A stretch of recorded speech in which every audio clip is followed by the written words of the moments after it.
to build a wall. It was a poor country, a jungle country, a small country set on that narrow, twisting bridge of land that links Mexico to Colombia, Central America. The village we were in, Santiago, was a nothing of a place. Just a church and a flagstone plaza, a 3-story tall cantina/hotel, a narrow street of shops and market stalls, and houses, little cottages really, trailing away up the road and into the mountains. There were a lot of mountains in Costa Verdes. There were mountains everywhere, as far as the eye could see. They rose against the pale blue sky in the morning, hunkered under black thunderclouds in the afternoon, and stood silhouetted beneath the stars at night. They were covered with forest, deep beryl green up close, blue-gray in the distance. And there was always mist rising out of the trees, spreading over the peaks and covering the horizon with an aura of mystery.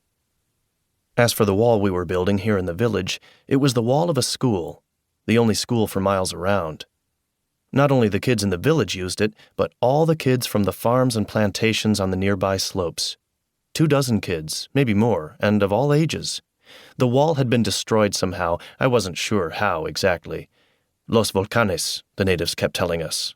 The volcanoes. But that didn't make any sense. The only volcano I could see was miles and miles in the distance. I could only just make out its strange, flattened top, only just distinguish the trail of smoke that sometimes drifted from its ragged crater to blend with the mist hanging all around it. I didn't understand how volcanoes could have turned the school wall to rubble. But rubble is what it was when we got there. And the school hadn't been much to begin with either. It was just a rectangular box made of cinder blocks with a long bench on each side for the kids to sit on and a table and a blackboard up front for the teacher. Pretty pitiful when I compared it to my own school back home in California, Grove High, with its corridors and classrooms, its laboratories and library, its huge gym and football field and track and so on. Here in the Santiago Cinderblock School, the kids barely had books to read and stuff to write with. Seriously, they used half pencils broken in half so there'd be enough to go around. They wrote on these little ragged notebooks, the blue covers nearly worn away, the pages full even at the borders because they had to use every inch of blank space they could find. That's what it was like when they went to school. But they couldn't go much now with the wall demolished and one of the benches upside down on the floor amid the debris. 3 cinderblock walls and a pile of gravel where the 4th one used to be. That was their schoolhouse now. Los Volcanes. Whatever. We came to rebuild the place.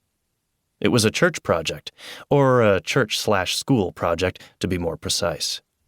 The villagers here were too poor to buy the wall material themselves, and the local men were too busy working for their daily bread to take time to put the schoolhouse back together. So our church had taken up a collection for the cinder blocks and tools and mortar and so on, and then called for volunteers to come down here for a week or so during the summer break and slap the thing back up so the kids could get some kind of education. Grove High put up posters about the mission too, and Principal Hagen mentioned it during an assembly. In the end, some of us joined up in the name of Christian outreach, and some of us came to get the public service credits we needed for graduation.